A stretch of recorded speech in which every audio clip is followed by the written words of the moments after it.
Today we'll see what is object-oriented programming. Not the programming details, but only the concepts.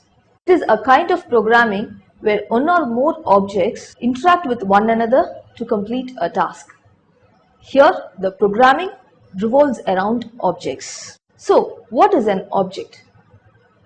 You will be seeing me through your computer or laptop. Both the computer and the laptop are seen as two different objects. And you as a person who is watching is also seen as an object. So there are two objects, a computer and a person object. If you see the current session, I, a human object or a person object, is talking to a camera that is again another object. And sometimes I might begin using the board, which is another object. So basically the real world situation is comprised of objects, and those objects interact with one another. That is how object-oriented programming came into existence. Let's see a few examples. Here are certain objects hidden in these sentences. In the first sentence, it is you are sitting on a chair.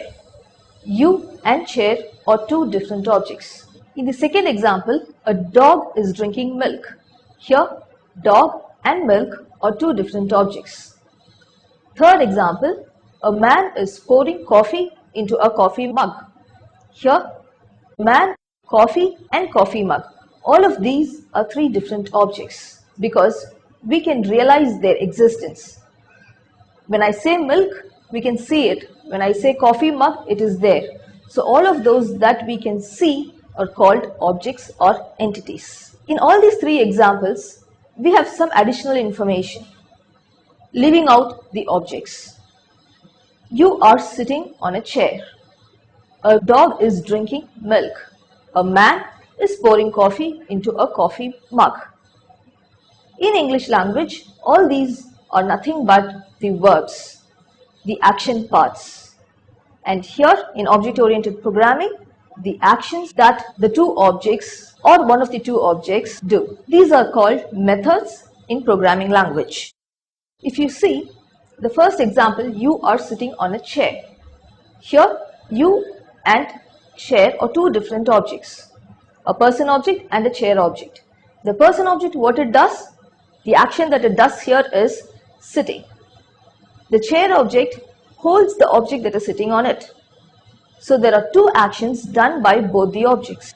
And if we go to the second example, a man is pouring coffee into a coffee mug. Here, again, a man, a human object, is interacting with another object called coffee mug. And where is the other object? The coffee is inside the coffee mug.